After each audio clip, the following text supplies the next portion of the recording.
My son-in-law moved out on a Tuesday morning in March, suitcase in the truck, handshake at the door, the kind of exit that looks polite from the outside and means nothing good from any other angle. My daughter stood on the porch and watched him go. I stood in the kitchen with a cup of coffee I hadn't touched yet, and I thought, finally, what I didn't know was that he hadn't left. Not really. He'd just moved to a better position. That was 18 months ago. What happened between that Tuesday and the morning my daughter walked into my home office, set a manila folder on the desk in front of me, and said, "Dad, I need you to look at this carefully." That's the part I still have trouble saying out loud.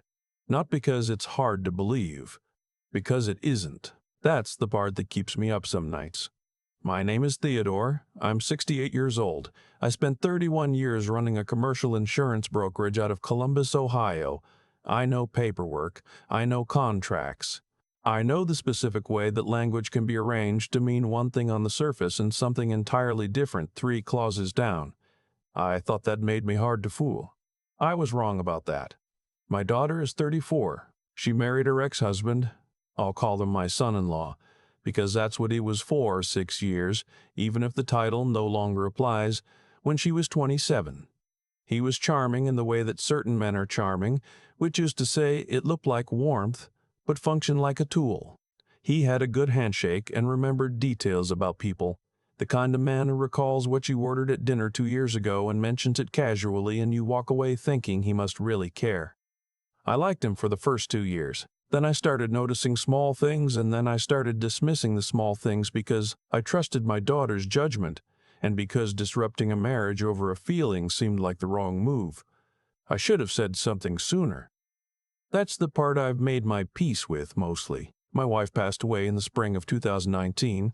Pancreatic cancer, 4 months from diagnosis to the end. It was fast in the way those things are fast, which is to say it wasn't fast at all, it was just compressed, and the compression made it feel like the ground had given way and hadn't finished moving yet. After she passed, I stayed in the house we'd shared for 22 years, a colonial on the east side of Columbus. 4 bedrooms, the garden she'd kept up every summer, the screen porch where we used to drink coffee on Saturday mornings and argue pleasantly about nothing that mattered. My son-in-law had been attentive during that period, helpful in a way that I now understand differently than I understood it then. He drove me to appointments. He recommended a new financial advisor, a man named Gary from a firm I'd never heard of, who seemed competent and had good reviews on mine and whose paperwork I signed across 3 separate meetings without reading as carefully as I should have. He suggested I simplify my accounts. Consolidate, he said. Make it easier to manage. At 66, grieving, moving through the days on a kind of autopilot that I told myself was temporary, I thought that sounded reasonable. I sign things I don't fully remember signing. That sentence is harder to write than most. My daughter.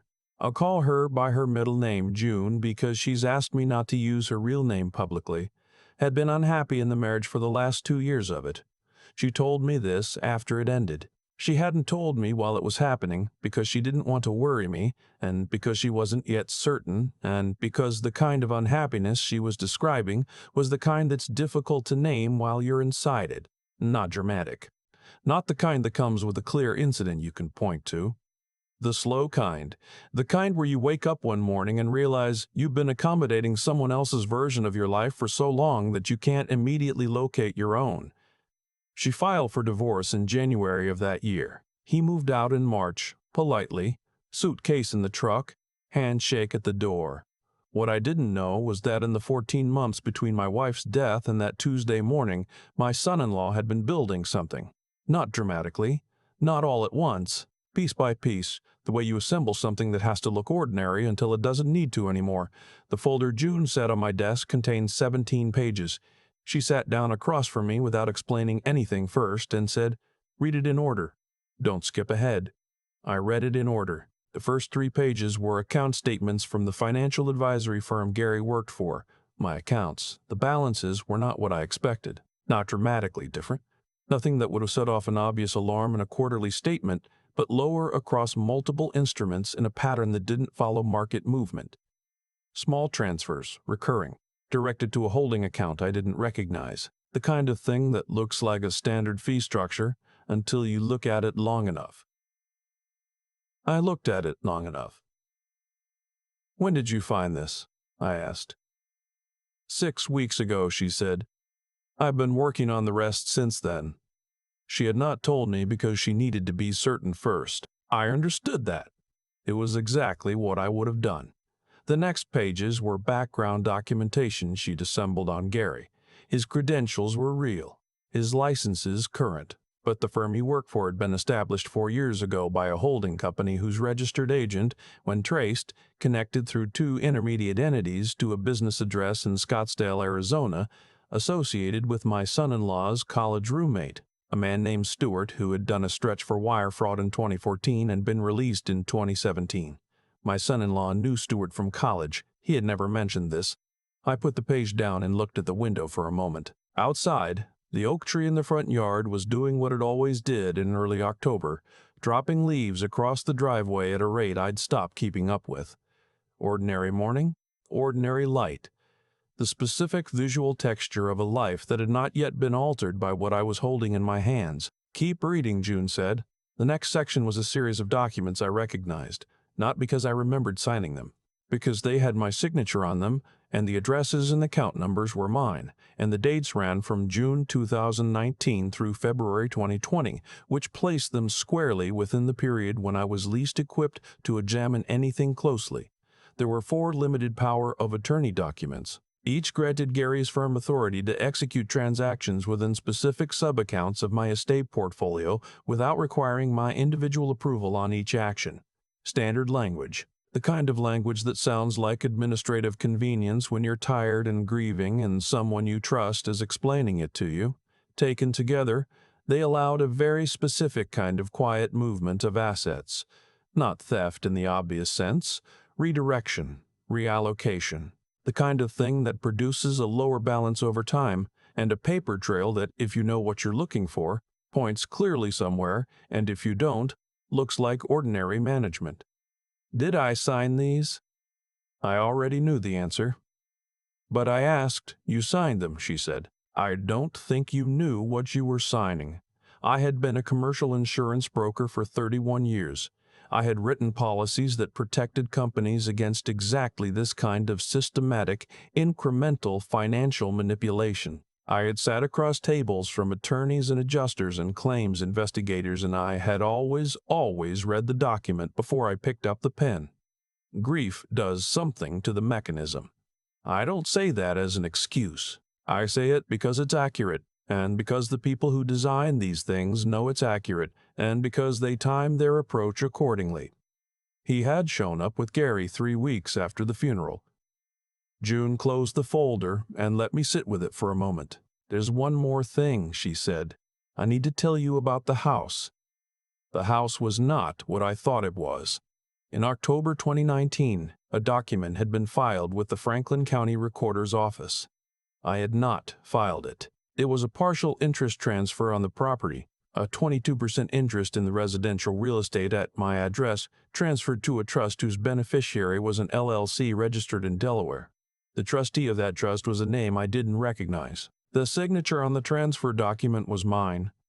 I own my home outright. I paid off the mortgage in 2016. I have lived there for 22 years. I have never, at any point in my life, intended to transfer any portion of it to anyone for any reason. I sat with that for a long time. "He was there that week," I finally said. "Not a question. I checked your calendar," June said. "Gary came to the house twice in October. You had a follow-up appointment with your cardiologist that Wednesday. He drove you." The cardiologist appointment. I remembered the appointment. I remembered being tired that week, more than usual, a kind of bone-level exhaustion that I'd attributed to the cumulative weight of everything. I didn't remember what happened in the car before or after. "I need to tell you something else," June said. Her voice had shifted slightly, the way a voice shifts when a person has been holding a particular piece of information back long enough that setting it down requires its own kind of effort. "I started noticing things before I filed for divorce," she said. "Not the financial things, other things. The way you talked about your medication routine, which days you took what, what the side effects were, what happened if you missed a dose. He knew more about your prescriptions than I did. He kept a list on his phone. She paused. I thought he was just being thorough. He framed it as caring about you. I wanted to believe that was true. I thought about the evenings he'd spent at my house in that first year after my wife passed. How often he'd been there. How natural it had seemed that he'd know the names of my medications, the schedule, the refill dates. He'd driven me to the pharmacy more than once. I thought about the days in that period when my thinking had felt slower than it should, when I'd reached for a word and found it delayed, when I'd read a document and needed to read it twice. I'd attributed all of it to grief, to getting older, to the particular fog that comes after loss. I was 66 years old. There are a dozen legitimate reasons a 66-year-old man who has just buried his wife might feel cognitively slower than usual, but I thought about it now from a different angle, and something in my chest went very still. Has anyone looked at the medication? I asked. That's why I waited 6 weeks before telling you, she said. I needed to do it carefully. She had taken a sealed bottle from my medicine cabinet, the blood pressure medication I'd been on since 2018, and had it tested independently through a contact she'd made, carefully through channels she didn't want to name yet. The primary compound was correct, but the tablet formulation also contained a secondary substance, a mild benzodiazepine analog, not at a concentration that would produce obvious sedation, at a concentration that, taken daily over an extended period, would produce exactly what I'd been experiencing: slower cognition, reduced pattern recognition, a quiet, persistent erosion of the mental sharpness that I'd spent 4 decades building. She set the lab report on the desk between us. I read it twice. How long? I asked. The independent pharmacologist said the accumulation pattern is consistent with at least 12 to 14 months of continuous low-dose exposure. I didn't say anything for a moment. 12 to 14 months, ending approximately when June filed for divorce and he moved out and presumably lost access to my kitchen and my medicine cabinet, which was also, not coincidentally, approximately when I'd started to feel like myself again and hadn't thought to ask why. Outside, a car moved slowly down the street. The oak tree let go of another cluster of leaves. He didn't do this alone, I said. No, she said. He didn't.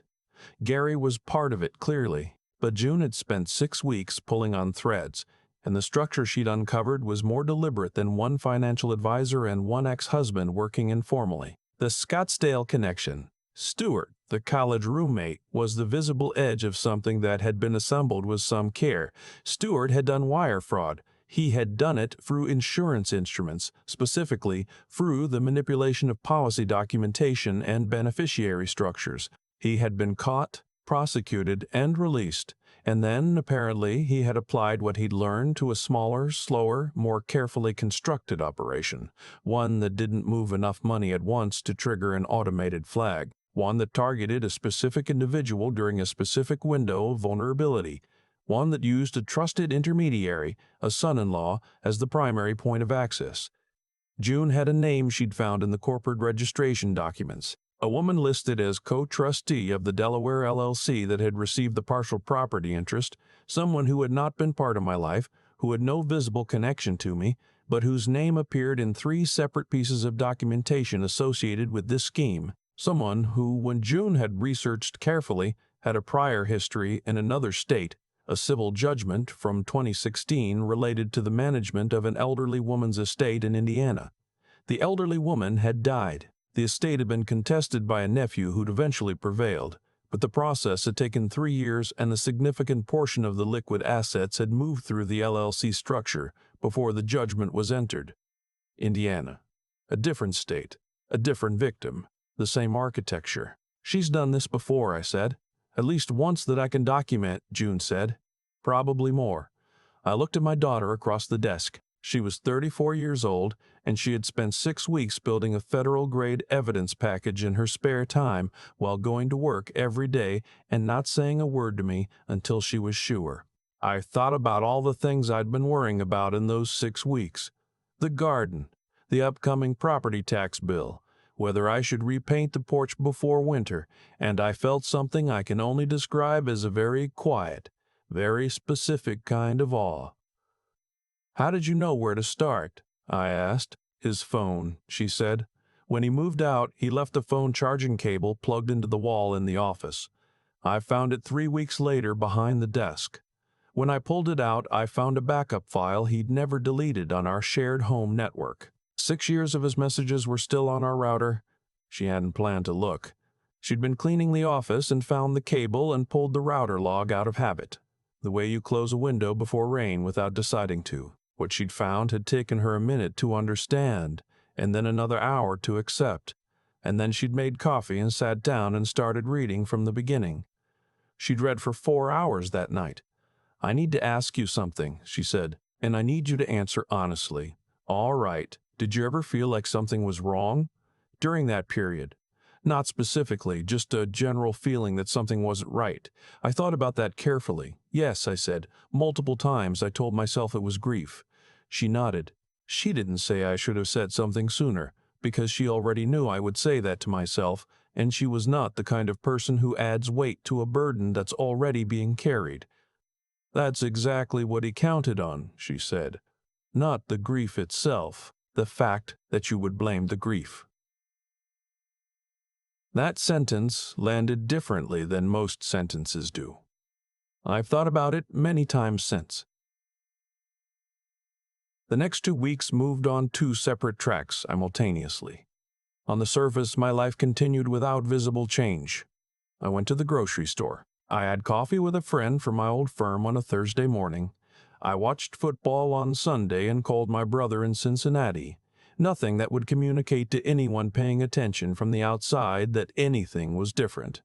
Underneath that, June and I were working. She had already been in contact with an attorney, a former federal prosecutor who now ran a white-collar criminal defense and litigation practice in Columbus. She'd chosen him specifically because his background was in financial fraud investigation, and because she'd verified independently that he had no connection, even indirectly, to anyone associated with the scheme. She was thorough in ways I found simultaneously impressive and heartbreaking, because thoroughness like that is built from a specific kind of experience. The attorney's name was not important to the story. What was important was what he told us in the first meeting, which was that what June had assembled was, in his assessment, not only actionable but unusually well documented. He used the word unusually twice. He also told us that the Indiana connection was significant because it established a pattern across state lines, which shifted jurisdiction and opened avenues that a single-state fraud case would not have. He made calls. He was careful about which calls he made and to whom. On a Wednesday morning, 11 days after June set the folder on my desk, I received a call from a number I didn't recognize. The man on the other end identified himself as a special agent with the FBI's Financial Crimes Unit, based out of the Cincinnati field office. He had received the documentation through the appropriate channels. He had reviewed it. He had questions. We spoke for 40 minutes. I answered everything he asked.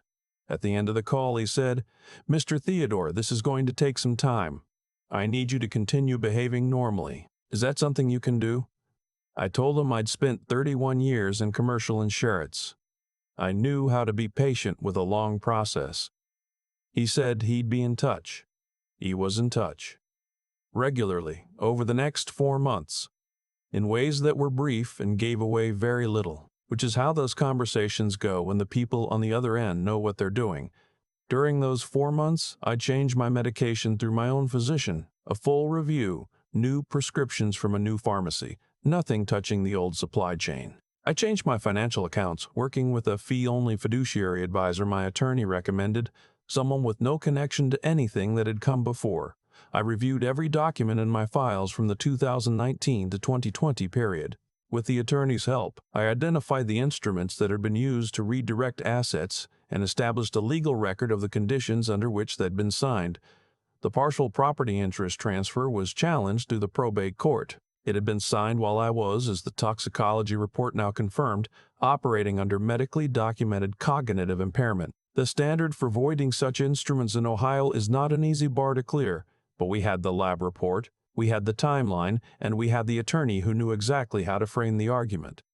The challenge was filed. The Delaware LLC's attorneys responded, which confirmed that someone was paying attention and worried. Good, I wanted them worried. In January, June called me on a Sunday afternoon and said, "They've issued the warrants." I was in the kitchen making soup. I set the wooden spoon on the counter and stood there for a moment. "Both of them?" I asked. "Both of them," she said. "And Stewart." My ex-son-in-law was arrested on a Monday morning at his apartment in Dublin, Ohio, the suburb he'd moved to after leaving our house. He did not go quietly, I'm told, in the sense that he asked for his attorney before the agents had finished identifying themselves, which is the move of a man who had always known this moment was a possibility and had prepared for it. Gary was arrested simultaneously at his office. Stewart was picked up in Scottsdale by agents from the Arizona field office. The woman from Indiana, the co-trustee, the one who had done this before, was arrested at a hotel in Louisville, Kentucky, where she had apparently been staying while conducting what the federal complaint described as preliminary research into a new prospective target, an elderly widower in the Lexington area. She had already established a social connection with his adult children. I thought about that man in Lexington, and I didn't know his name, and I hoped someone had called him. My ex-son-in-law's attorney filed a motion claiming that any evidence derived from the router backup was improperly obtained. The motion was denied. He filed a second motion. That one was also denied. His attorney then apparently advised him to consider the weight of the documentation he was facing, and 2 weeks after the arrest, he entered into a cooperation agreement with federal prosecutors. He gave a full account. He confirmed the financial structure, the Gary arrangement, the LLC, the asset redirection over a 14-month period. He confirmed the property transfer and the conditions under which it had been arranged. He confirmed the medication. Not in those exact words. He described it as something Stewart had provided and explained how to administer, a compound added to the supply at the refill stage, before the bottles reached me. He confirmed that the intended timeline was tied to the life insurance policy. I hadn't known about the life insurance policy until that point. In August 2019, 3 months after my wife passed, a policy had been taken out through a small underwriting firm. The policyholder was me. The coverage amount was listed as $2 million. The beneficiary was my daughter, except it wasn't my daughter. The signature on the beneficiary designation line was my daughter's name, but the account number attached to that beneficiary designation directed to an account that had nothing to do with June. It directed to the Delaware LLC. My ex-son-in-law had forged my daughter's name on a life insurance beneficiary form and arranged for a $2 million payout to flow upon my death to an entity he controlled.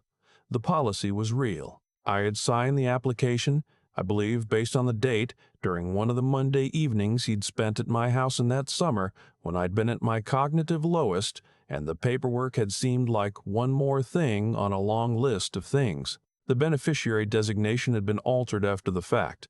I sat with that for a long time after the agent explained it to me.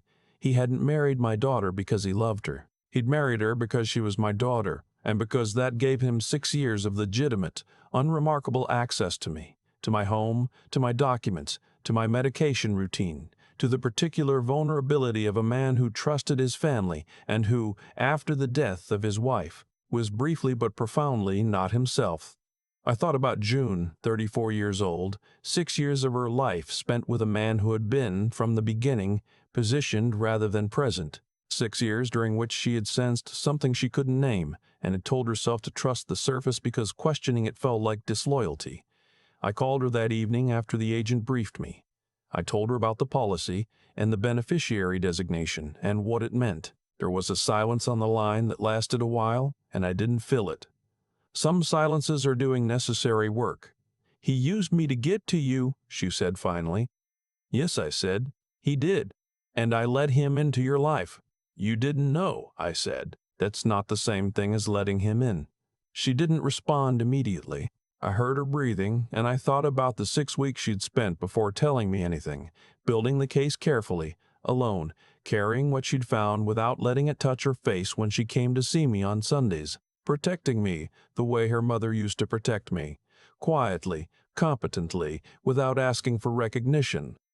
"Mom would have seen it sooner," she said.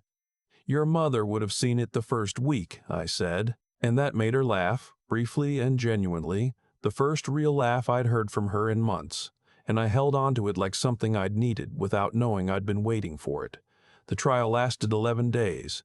My ex-son-in-law had cooperated, which reduced his exposure but did not eliminate it. He received a sentence of 9 years in federal prison for conspiracy to commit financial fraud, elder financial abuse, and forgery of a legal instrument.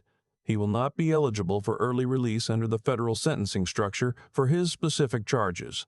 Gary received 5 years and permanent revocation of his financial advisory licenses in Ohio and every other state in which he'd been registered. He cooperated fully and immediately, which suggested to me that he had understood from an early stage that the arrangement he'd entered was unlikely to end well for the junior partners.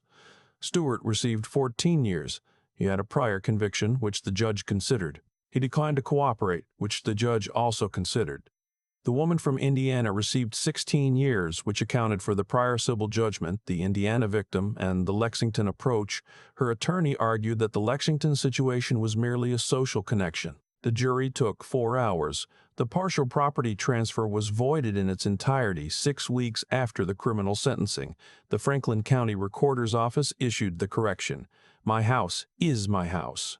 It has been my house for 22 years, and it will remain so for as long as I choose to live in it. The redirected assets were partially recovered. Not everything. Some of the movement had been layered through enough intermediate accounts that full recovery wasn't possible, but enough that I am, as my attorney put it, in a position I can manage. I would not have described the preceding 3 years as a period during which I was managing comfortably. The difference is legible. It is March now, 2 years since my son-in-law pulled that truck out of my driveway with his suitcase and his handshake, and the particular self-possession of a man who had been playing a long game and believed it was still in motion. June comes over on Sunday mornings. We sit on the screened porch, my wife's porch, still, and drink coffee. She's seeing someone she describes as uncomplicated, which after 6 years of its opposite, she has decided is a feature rather than a deficiency. She looks rested in a way she didn't for a long time. I tend the garden my wife started. I don't have her eye for it, but I've learned which plants will come back on their own if you just leave them alone, and which ones need attention, and that keeping the two categories straight is most of the work. I take my medication from sealed bottles I pick up myself from a pharmacy I chose, with a pharmacist I've spoken to in person, whose name I know. I go to a physician I selected without anyone's recommendation. I have a financial advisor who charges a flat annual fee and has no incentive structure that points in any direction except mine. These are small things. They are also the kind of small things that if I had been doing them 3 years ago, might have caught what was happening before it ran as long as it did. I don't carry that observation as guilt. I carry it as information. The thing I come back to when I think about all of it is not the money or the legal outcomes or even the specific mechanics of what was done to me. It's a morning in the fall of 2019, a morning I don't remember clearly, sitting at my own kitchen table with a man I'd welcomed into my family, signing something he placed in front of me in a house my wife and I had built our life inside, while something in the back of my mind said, quietly, wait, and I dismissed it because I was tired, because I was grieving, because the part of me that knew better had been steadily, chemically, quietly turned down until it could barely be heard. I hear it now. June and I do not talk about him often. There is no productive conversation that requires his name. But occasionally, when we're sitting on the porch on a Sunday morning, she will say something about her mother, a small thing, a memory, something her mother would have noticed or said, and we will sit with it for a while, and the morning will continue the way mornings do, one moment into the next, the ordinary forward movement of a life that almost didn't get to continue. I make my own coffee now. That sounds like a small thing. It is not a small thing. If you've been listening to this all the way through, I'd like to know where you are right now. Your city, your state, wherever in the world you're watching from. And tell me this. If someone you trusted had been doing what my son-in-law did, how long do you think it would have taken you to notice? I used to think I would have caught it immediately. I've stopped thinking that. Drop a comment. I'd genuinely like to hear. There's a version of this story where it ends differently, where June never finds the charging cable behind the desk, where I keep taking the medication, keep signing things I don't read, keep telling myself the fog is just age and grief and the ordinary weight of a life that has lost something it can't replace. That version exists. It came close enough to being real that I don't take the distance between it and what actually happened for granted. What I keep coming back to is this. The people who designed what was done to me understood something true about how human beings work. They understood that trust, once given, creates a kind of blindness. Not stupidity, not weakness. A specific and entirely reasonable suspension of scrutiny that we extend to the people we've let inside our lives. I'd been in commercial insurance for 31 years. I knew fraud. I knew the mechanics of it, the language of it, the specific ways that documents can be arranged to look like one thing and function as another. None of that knowledge protected me, because the knowledge assumes you're looking. When you're not looking, when you've been given reasons not to look, and those reasons arrive wearing the face of someone you've chosen to trust, the knowledge sits idle. My ex-son-in-law understood that. He was patient in a way that required discipline, and discipline of that kind, applied to harm, is a particular kind of intelligence.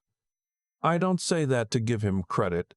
I say it because understanding what was used against you is part of how you stop it from working again.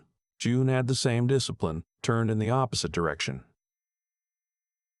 6 weeks, alone, before she said a word to me, building something careful and complete because she knew that partial information wouldn't be enough, and because she'd learned, from watching him, I think, without knowing she was learning it, that the most effective move is the one that leaves no room for the other side to maneuver. She made her case before she made her accusation. That's not instinct, that's character developed under pressure, over years, in ways she didn't choose and didn't deserve, but used anyway.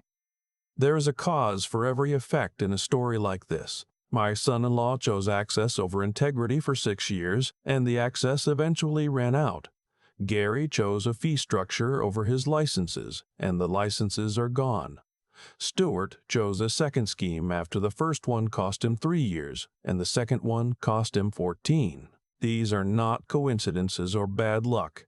They are the predictable downstream consequence of choices made in the belief that the architecture is strong enough to hold. It never is. Not forever. The architecture always has a router in a home office, an overlooked cable, a daughter who spent 4 hours reading on a Tuesday night and couldn't unsee what she'd found.